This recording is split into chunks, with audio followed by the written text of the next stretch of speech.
In the early 13th century, one man was rewriting the map of the world.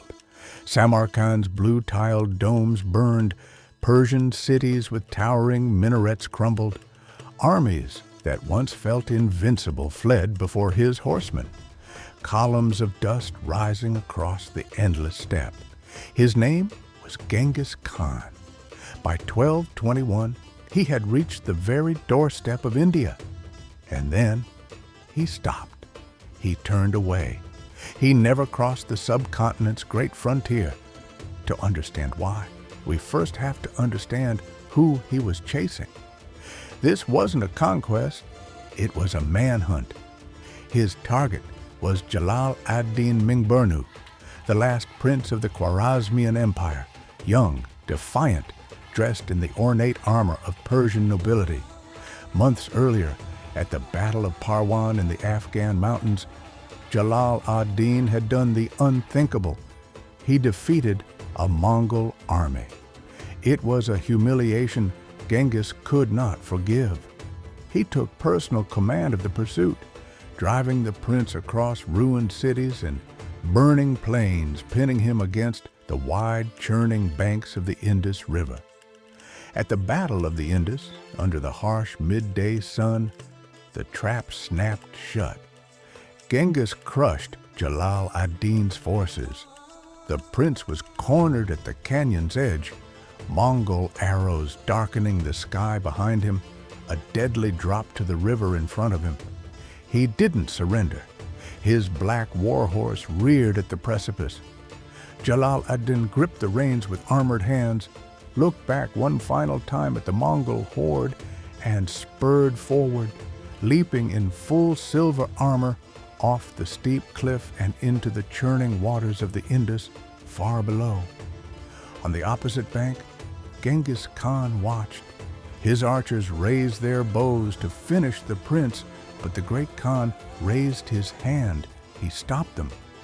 He watched the prince, tiny against the vast river, struggle against the current, armor glinting in the sun, and reach the other side.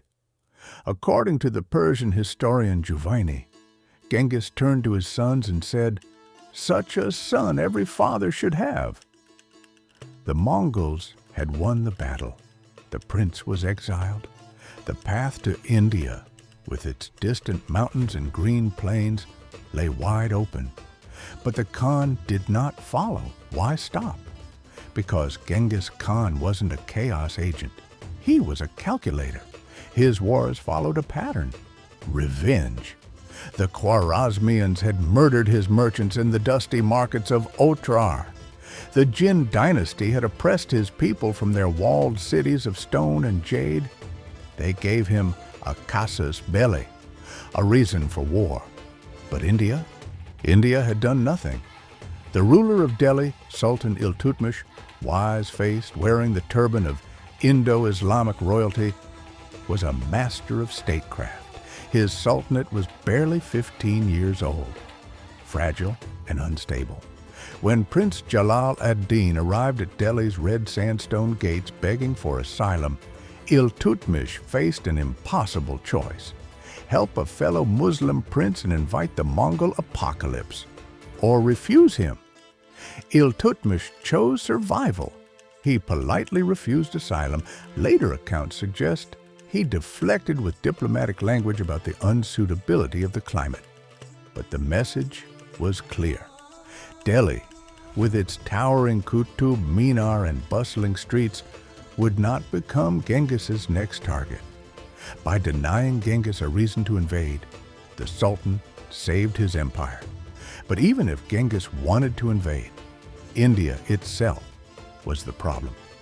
The Mongol war machine, leather-clad cavalry across golden steppes, was built for cold, open spaces.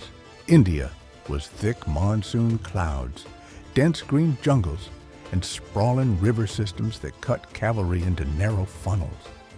Historians debate whether their composite bows, with visible glue joints and curved limbs, would even function in the humid heat. And then there were war elephants, massive beasts in ornate armor, wooden towers on their backs. living fortresses that terrified horses and shattered cavalry charges. Genghis was practical. His army, exhausted men, thin horses, worn leather armor, had campaigned for 3 years without rest. Pushing deeper into India meant gambling his undefeated reputation in terrain designed to destroy everything that made the Mongols unstoppable. He chose not to roll the dice. Of course, where history leaves gaps, legends fill them. One Chinese chronicle shows a painting of a divine creature, a luoduan, a mythical beast with green scales and a single horn, said to speak human language, appearing to Genghis and warning him to turn back. It's a great story, but the reality was far more brutal. Here's what is missing from most history books. The Mongols did attack India, just not under Genghis Khan.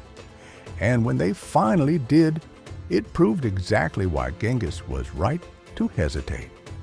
In the year 1299, the Chagatai Khanate launched their most terrifying invasion yet, a massive army of between 50,000 and 60,000 Mongols, though some chronicles claim far more, led by Kutlug Khwaja and his battle-worn armor, marched straight to the suburbs of Delhi, past the ancient Qutub Minar. They weren't there to raid. They were there to conquer. The Sultan at the time, Alauddin Khilji, fierce-eyed, wearing gilded armor and a jeweled helmet, did something Genghis Khan likely never expected an Indian ruler to do. He didn't hide behind walls. He marched his army out to the dusty plain of Kili to meet the Mongols in open battle. The battle was brutal. Alauddin's general Zafar Khan, wielding a massive sword, fought ferociously but was killed in an ambush. Yet the Indian forces, elephants, cavalry, infantry with long spears, held their ground. Kutlug Khwaja himself reportedly died from his wounds, and the Mongol army, battered and broken, withdrew. Their invasion had failed. This proved Genghis's instinct correct. India was a graveyard for cavalry armies. It took a century of failed invasions, arrows, blood, and defeat to prove what the great Khan had figured out in a single afternoon at the Indus. Historians still debate heat, diplomacy, respect for a prince's courage, likely all three. Sometimes the most consequential moments in history are not the battles won, but the march that stops at the riverbank. A single warrior on horseback, looking across flowing water at an unconquered land. Genghis Khan's empire touched the edge of India, and then history took a different breath. The world changed not because a sword fell, but because a leader chose to turn his horse. This is Bharat Unveiled. If Genghis had crossed that river, would the Delhi Sultanate have fallen? Let me know your theory in the comments.